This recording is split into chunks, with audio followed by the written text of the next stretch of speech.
Hi అండి, welcome to our channel Telugu audio FM. ప్రేమ సంఘర్షణ కథ 7వ భాగాన్ని ఇప్పుడు మనం వినేద్దాం. ఇక అర్జున్ తన రూమ్లో కూర్చుని ఆలోచిస్తూ ఉన్నాడు. ఈ మధ్య తనకు జరుగుతున్న వరుస ఇన్సిడెంట్స్ అన్నిటికీ అనుకోకుండా జరిగినవా, లేక కావాలని ఎవరైనా తన మీద కుట్ర చేస్తున్నారా అని. ఒకవేళ నాపైన కుట్ర అని అనుకుంటే నన్ను చంపేంత కోపం పగ ఎవరికి ఉన్నట్టు? ఆ చలపతికి నేను ఎదురు నిలబడి ఓడించినందుకు చేశాడా అని అనుకుంటే కూడా అంతకు ముందు నుండి నాకు ఈ రకమైన ప్రమాదాలు జరుగుతున్నాయి. ఇంకెవరా అని ఆలోచిస్తూ ఉంటే బుర్ర వేడెక్కిపోయి అలసటతో కళ్ళు మూసుకున్నాడు. ఎవరిదో చెయ్యి తన తలను మసాజ్ చేస్తూ ఉంటే హాయిగా అనిపించి అలాగే ఉన్నాడు కాసేపు. కానీ అర్జున్కి ఆ స్పర్శ చాలా కొత్తగా అనిపించింది. కళ్ళు తెరిచిన అర్జున్కి ఐశ్వర్య చాలా శ్రద్ధగా తన తలకి ఆయిల్తో మసాజ్ చేస్తూ కనబడింది. తన చేతిలో ఏదో మాయ ఉన్నట్టు హాయిగా ఉంది. కానీ అర్జున్కి ఐశ్వర్య అలా తనకు ఇటువంటి పనులు చేయడం ఎందుకు ఇబ్బందిగా అనిపించింది. తనపై ఆమె ఎక్కడ ఇష్టం పెంచుకుంటుందోనని లేని కోపం నటిస్తూ ఐశ్వర్య చేతిని పట్టుకుని, ఏంటి ఐశ్వర్య ఇది, ఈ పనులు నువ్వెందుకు చేస్తున్నావు అని కోపంగా అడిగాడు. ఐశ్వర్య ఏమాత్రం తడబాటు లేకుండా, అదేంటి అర్జున్ గారు అలా అంటారు, నేను కూడా మీ ఫ్యామిలీనే కదా అని ఓ ఓరకంట అర్జున్ని చూస్తూ, అర్జున్ కోపంగా ఐబ్రో పైకెత్తగానే కవర్ చేసుకుంటూ, నేను కూడా మీ ఇంట్లో మనిషినే కదా, మీరు దేనికో చాలా స్ట్రెస్ తీసుకొని తలనొప్పితో బాధపడుతున్నారని నా మనసు కనిపించింది, అందుకే ఆయిల్తో మసాజ్ చేస్తే రిలీఫ్ కలుగుతుందని చేశాను, తప్ప అర్జున్ గారు అని అంటూ ఇన్నోసెంట్గా అడిగింది. తన అమాయకమైన ముఖం చూసి గట్టిగా కోప్పడలేక, చూడు, ఇలా ఓ పెళ్లి కాని అమ్మాయి పరాయి మగాడికి ఇలాంటి పనులు చేయకూడదు, ఎవరైనా చూస్తే తప్పుగా అనుకుంటారు, మా ఇంటికి అతిథిగా వచ్చిన అమ్మాయివి, నువ్వు నలుగురిలో చులకన అయ్యే పనులు చేసి రేపు ఎవరైనా నీ వైపు వేలు పెట్టి చూపితే మా ఇంటికి వచ్చిన ఆడపిల్ల పరువు మా వల్ల పోయిందని మాకు జీవితాంతం గిల్టీగా ఉంటుంది, ప్లీజ్ ఇలాంటివి ఇంకొకసారి రిపీట్ చేయకు, నిన్ను కోప్పడలేకపోతున్నాను, అందుకే ఇంత నిదానంగా చెప్తున్నాను అని అన్నాడు అర్జున్. అర్జున్ వైపు సూటిగా చూస్తూ, అర్జున్ గారు, మీరెందుకు ఎప్పుడో జరగబోయే వాటి గురించి లేనిపోనివి ఊహించి మాట్లాడుతున్నారు? ఒకరు చెప్తే వెనక ముందు చూడకుండా నిందల వేసేవాళ్ళు అంటే నాకు సదభిప్రాయం లేదు. అలాంటి వాళ్ళ ఫీలింగ్స్కి నేను వాల్యూ ఇవ్వను. ఇలాంటి వ్యక్తుల్ని నా దరిదాపుల్లో కూడా నేను రానివ్వను. ఇద్దరు మనుషులు ఫ్రెండ్లీగా ఉన్నంత మాత్రాన ఏదో జరిగిపోయిందనుకునే మెంటాలిటీ ఉన్నవాళ్ళు ఏమనుకున్నా నేను కేర్ చేయను. అలాంటి వాళ్ళు అన్నా చెల్లెలు కలిసిమెలిసి మాట్లాడుతున్నా కూడా వంకర దృష్టితో చూస్తారు. అలాంటి వాళ్ళకి మీరు వాల్యూ ఇవ్వడం ఏంటి? మీకు ఓ ఫ్రెండ్గానే ఇవన్నీ చేశాను, ఇలా మాట్లాడి నన్ను బాధ పెట్టకండి అని అంటూ అక్కడి నుండి వెళ్ళిపోతుంది. ఇక ఐశ్వర్య మాటల్ని ఎలా తీసుకోవాలో అర్థం కాక అర్జున్ అలాగే నిలబడిపోయాడు. ఐశ్వర్య అక్కడి నుంచి వస్తూ నవ్వుకుంటూ, నాకే నీతులు చెప్తారా, రివర్స్లో నేను ఎలా ఇచ్చాను అని అనుకుంటూ రూమ్లోకి వెళ్ళిపోతుంది. అర్జున్కి హెడ్ మసాజ్ చేయడం చూసిన వరుణ్కి చాలా బాధగా అనిపించింది. ఒకవేళ ఐశ్వర్య అన్నయ్యనేమన్నా ఇష్టపడుతున్నదా అని అనుమానం మొదలైంది. తనకు అర్జున్ సంగతి తెలుసు కాబట్టి ఐశ్వర్య ఇష్టపడ్డా కానీ అన్నయ్య ఒప్పుకోడు. కానీ అన్నయ్యని ఇష్టపడ్డ అమ్మాయిని తమ్ముడిగా నేను ఎలా నా మనసులో మాట చెప్పేది? ఆలస్యం చేసి చాలా తప్పు చేసినట్టున్నాను. అప్పుడే నా మనసులో మాట ఐశ్వర్యతో చెప్పి ఉండాల్సిందని బాధగా కూర్చున్నాడు. ఐశ్వర్యతో వరుణ్ తన జీవితాన్ని ఊహించుకున్నాడు చాలా. అది కలగా మిగిలిపోవడంతో కన్నీళ్ల రూపంలో బయటకు వచ్చింది బాధ. ఇక వరుణ్ బాధగా కూర్చుని ఉండడం చూసిన అరుంధతి అక్కడికి వచ్చింది. ఏంటి నాన్న అంత బాధపడుతున్నావు, ఏమైంది అని అడిగింది. వరుణ్ ఫేస్ నార్మల్గా పెట్టుకుంటూ, తల్లికి చెప్పలేక ఏం లేదమ్మా, ఏదో బిజినెస్ గురించి ఆలోచిస్తున్నాను అని చెప్పి తప్పించుకోబోయాడు. అతని పక్కన కూర్చుంది తల నిమురుతూ, నేను మీ అమ్మనిరా, నా దగ్గరే నీ మనసులో బాధని దాచేయాలని చూస్తున్నావా? నువ్వు బాధపడుతున్నావో మామూలుగా ఉన్నావో తెలుసుకోలేననుకున్నావా? ఏమైందో చెప్పు నాన్న అని అడిగింది ఎంతో ప్రేమగా. వరుణ్ అరుంధతి ఒడిలో పడుకుంటూ, నేను ఎంతో ఇష్టపడ్డ అమ్మాయికి నా మనసులో మాట చెప్పడం ఆలస్యం చేయడం వల్ల తను మరొకరిని ఇష్టపడుతుందేమోనని నాకు అనుమానంగా ఉందమ్మా అని అంటూ ఇండైరెక్ట్గా విషయం చెప్పాడు. అరుంధతి సంతోషపడుతూ, ఎవరు నాన్న ఆ అమ్మాయి? నాతో చెప్పు, నేను ఆ అమ్మాయిని అడుగుతాను. నా కొడుకు సంతోషం కోసం నేను కావాలంటే ఆ అమ్మాయి కాళ్ళు కూడా పట్టుకుంటాను.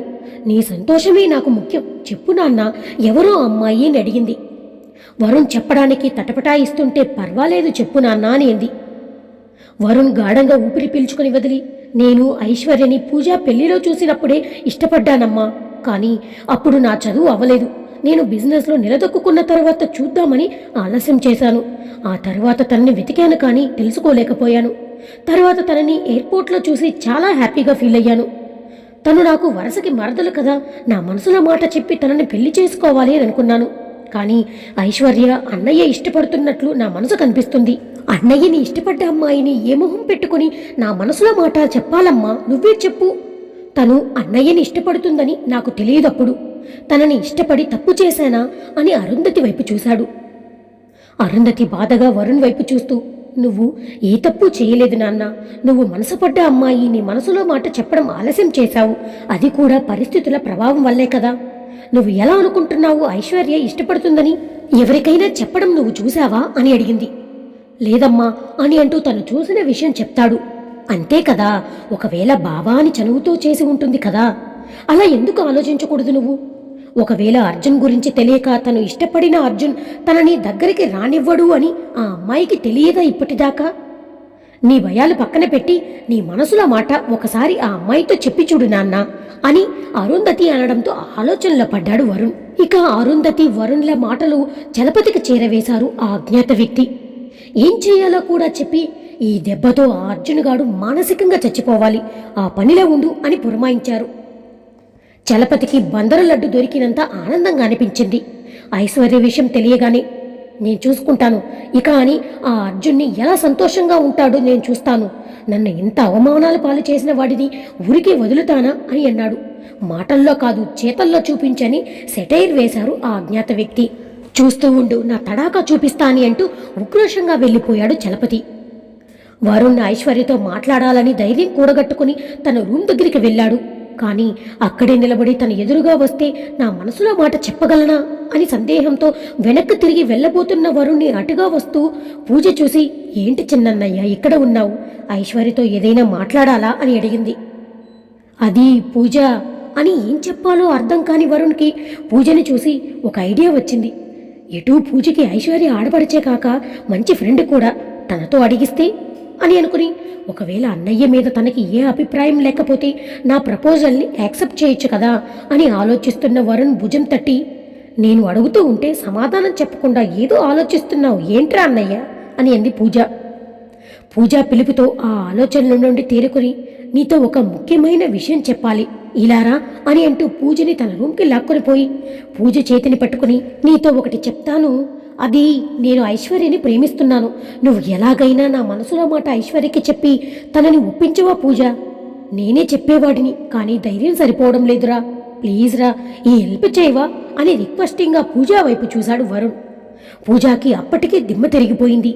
కోపంగా, రేయ్, తనని నువ్వు ప్రేమించడం ఏంట్రా అని అంది. ఏంటి పూజ అలా అంటావు అని అర్థం కాక అడిగాడు. పూజ వరుణ్ చేతిలో ఉన్న తన చేతిని తీసేసి, అసలు నీకు తన గురించి ఏం తెలుసని ప్రేమ అని అంటున్నావన్నయ్యా అని అంది అసహనంగా. పూజ చేతులు పట్టుకొని, నిజమే, నాకు తన పేరు, తను ఎవరు అనేది తప్ప తన హ్యాబిట్స్ ఏంటి, తనకు ఏది ఇష్టం ఏది అయిష్టం అవేవి కూడా నాకు తెలియదు. కానీ తనని మొదటి చూపులోనే ఇష్టపడ్డానురా అని అన్నాడు వరుణ్. నీకు ఎలా చెప్పాలిరా అని అంటూ తల కొట్టుకుంది పూజ. పూజ ఎందుకు అలా అంటుందో అర్థం కాక అయోమయంగా చూశాడు. కోపంగా వరుణ్ వైపు చూస్తూ, నువ్వు అనుకున్నట్టు ఐశ్వర్య ఇక్కడికి చుట్టుపు చూపుగాను లేక నా కోసమో రాలేదురా. తను ఆ అర్జున్ అన్నయ్యను లవ్ చేసి తన కోసమే ఇక్కడికి వచ్చింది. అన్నయ్యతో ఎలాగైనా తన లవ్ యాక్సెప్ట్ చేయించుకొని తనను పెళ్లి చేసుకోవాలని ఇక్కడ ఉంది. తను అన్నయ్యను ప్రాణం కంటే మిన్నగా ప్రేమిస్తుంది. అన్నయ్యని ప్రేమించిన అమ్మాయి నీ వరసకి ఏమవుతుంది? వదినమ్మవుతుంది. తన మీద నీకు ఉన్న ఒపీనియన్ని మార్చుకో అన్నయ్య. నీకు ఈ విషయం తెలియక తనపై ఆ ఆలోచనలో ఉన్నావు అని అనుకుంటున్నా. అందుకే చెప్తున్నాను, నీ మనసులో ఐశ్వర్యని చూసే విధానాన్ని మార్చుకోరా. ఈ విషయం మన మధ్యనే ఉండాలి. ఒకవేళ అన్నయ్య వరకు ఈ విషయం వెళితే చాలా చండాలంగా ఉంటుంది. ఈ విషయం ఐశ్వర్యగాని వింటే జీవితంలో తనని నువ్వు ఫేస్ చేయలేవు అని కాస్త హార్ష్గానే చెప్పింది పూజ. ఐశ్వర్య అర్జున్ని లవ్ చేసిందని తెలియగానే వరుణ్ మనసు ముక్కలైపోయింది. ఏదైతే జరగకూడదని అనుకున్నాడో అదే నిజమని అవడంతో అక్కడ ఉన్న చైర్లో తలపట్టుకుని అలాగే కూర్చున్నాడు. కళ్ళల్లో నుంచి కన్నీళ్లు కారిపోతున్నాయి వరుణ్కి. తన ఆశలు అన్నీ ఆవిరైపోయి తను భూమిలోకి కుంగిపోతున్న ఫీలింగ్ కలిగింది. బాధపడుతున్న వరుణ్ని చూసి చలించిపోయింది పూజ. అతని దగ్గరికి వెళ్ళి అతని తల మీద చెయ్యి వేసి నిమురుతూ, సారీరా అన్నయ్య, నేను నీకు ఈ విషయంలో ఏ హెల్ప్ చేయలేను. తను నా పెళ్లికి ఇక్కడికి వచ్చిన మొదటి రోజే అన్నయ్యను చూసి తన మనసులో నింపుకుంది. అన్నయ్య అంటే తనకి ప్రాణం. వాళ్ళ అమ్మా నాన్నకి కూడా అన్నయ్య నచ్చాడు. అందుకే ఐశ్వర్యని ఇక్కడికి పంపించారు తన ప్రేమను గెలుచుకోవడానికి. ఆ విషయం ఆలోచించు. తన తల్లిదండ్రులు తన ప్రేమకి, వాళ్ళు తన నిర్ణయానికి అంత విలువిచ్చారు అంటే ఐశ్వర్య ఎంత బలంగా అన్నయ్యను కోరుకుంటుందో నువ్వే ఆలోచించు. అందుకే నువ్వు తనని ఆ దృష్టితో చూడకూడదు. కష్టంగా ఉన్నా కానీ నిజం యాక్సెప్ట్ చేసి తీరాలి. నీకు బాధ కొన్ని రోజులు ఉండి తగ్గిపోతుంది. నీకు రాసిపెట్టి ఉన్న అమ్మాయిని నీ దగ్గరకు రాగానే ఐశ్వర్య గురించి ఆలోచనలు నీకు రావు. ప్లీజ్ వరుణ్ అన్నయ్య, కంట్రోల్ చేసుకో అని తన బాధను తగ్గించడానికి ట్రై చేసింది పూజ. అప్పటికి వరుణ్ కాస్త కుదుట పడుతూ కళ్ళు తుడుచుకొని, ఓకేరా, ఐశ్వర్య అన్నయ్యని కోరుకుంటుందని నాకు తెలియదు. తెలిసి ఉంటే నేను ఆ తప్పు చేసేవాడినే కాదు. కానీ నేను నీ పెళ్లిలో చూసిన మొదటిసారి ఇష్టపడ్డాను. ఎవరూ ఏంటని తెలుసుకోవాలనుకున్నా, కానీ కుదరలేదు, వదిలేశాను. తన ఇంటికి వచ్చినప్పుడు తను ఎవరు అని తెలిసింది. నా ప్రేమని తనకి చెప్పాలి అనుకున్నాను. తనతో నా మనసులో మాట చెప్పకముందే ఈ విషయం చెప్పి చాలా మంచి పని చేశావు పూజ. లేదంటే నా మొహం నిజంగానే నేను ఐశ్వర్యకి లైఫ్లో చూపించలేకపోయేవాడిని. థ్యాంక్స్ రా అని అంటూ పూజని హక్ చేసుకున్నాడు. వరుణ్ రియలైజ్ అయినందుకు పూజ హ్యాపీ అయినా వరుణ్ మనసుకు నచ్చిన అమ్మాయి తనకు దక్కలేదని బాధగా అనిపించింది. కానీ ఐశ్వర్య ఎప్పటికీ అర్జున్కే అని మరొకరు వాళ్ళ మధ్య రాకూడదు అని కోరుకుంది. సారీరా, నీకోసం కూడా ఒక మంచి అమ్మాయి పుట్టి ఉంటుంది. నీ మంచి మనసుకి ఎప్పుడూ మంచే జరుగుతుందిరా, బాధపడకు అని అంటూ పూజ కూడా బాధపడుతూ చెప్పింది. చిన్నగా నవ్వి, నేనేమీ బాధపడడం లేదురా, నువ్వు ఫీల్ అవ్వకు, ఇట్స్ ఓకే, లీవ్ ఇట్ అని అంటూ ఈ విషయం ఎవరితో అనకు, మన ఇద్దరి మధ్యనే ఉండని అని పూజగా చెప్పి అక్కడి నుంచి వెళ్ళిపోయాడు వరుణ్. వెళ్తున్న వరుణ్ణి బాధగా చూస్తూ, సారీరా, నేనేమీ చేయలేను. ఐశ్వర్య అన్నయ్యని ప్రేమించిన విషయం అందరికీ ముందే చెప్పి ఉంటే బాగుండేది అని అనుకుంది పూజ. ఇంటి నుంచి దూరంగా వెళ్ళిపోయిన వరుణ్ ఒక చోట కూర్చొని గట్టిగా తన బాధ పోయే వరకు ఏడ్చాడు, గట్టిగా అరిచాడు. కాసేపటికి తన బాధ తగ్గడంతో మనసులో ఏదో ఆలోచన వచ్చిన వాడిలా ఓ నిర్ణయం తీసుకుని అక్కడి నుంచి నార్మల్గా ఇంటికి వచ్చేశాడు వరుణ్. పొలానికి వెళ్ళిన అర్జున్ ఎప్పుడెప్పుడు వస్తాడా అని ఎదురు చూస్తూ నిలబడి ఉంది బాల్కనీలో ఐశ్వర్య. అతడి బండి సౌండ్ వినబడగానే అప్పటి వరకు ఏదో కోల్పోయినట్టు ఉన్న ఐశ్వర్య మనసుకి ఆనందం పరిగెడుతూ వచ్చినట్లు అనిపించింది ఐశ్వర్యకి. అర్జున్ బైకు కాంపౌండ్లోకి వచ్చి బండి దిగి పార్క్ చేస్తూ నడుచుకుంటూ వస్తూ ఉంటే అతన్ని కన్నార్పకుండా చూస్తూ ఉండిపోయింది ఐశ్వర్య. అబ్బా, నీ నడకలో ఎంత స్టైల్ ఉందిరా, నీ చూపులు చురకత్తిలే అనుకో, నీ టచ్ ఒక్కసారి తగలగానే ఇక్కడికి అని తన హృదయం మీద చేయి పెట్టుకుని ఇక్కడ తిష్ట వేసేశావు కదరా. నువ్వు నా వాడిగా ఎప్పుడు మారుతావు, నా మనసు ఎప్పుడు అర్థం చేసుకుంటావు అర్జున్ అని తననే మైమరచి చూస్తూ ఉంది ఐశ్వర్య. తనని ఎవరో చూస్తున్నట్టు అనిపించడంతో అర్జున్ చుట్టూ చూశాడు, కానీ ఎవరూ కనబడలేదు. తలెత్తి చూసిన అర్జున్కి బాల్కనీలో నిలబడి నవ్వుతూ తననే చూస్తున్న ఐశ్వర్యని చూసి ఒక్క నిమిషం అలాగే ఉండిపోయాడు, తన చూపుల గాలంలో చిక్కుకొని. ఇక వెంటనే తల తిప్పేసుకుని, ఛ, నేనేంటి ఇలా అయిపోతున్నాను అని అనుకుంటూ లోపలికి వెళ్ళిపోయాడు. అర్జున్ తన వైపు చూసిన నిమిషంలోని అతడికి కూడా తన పైన ప్రేమ ఉన్నదని అనిపించింది ఐశ్వర్య మనసుకి.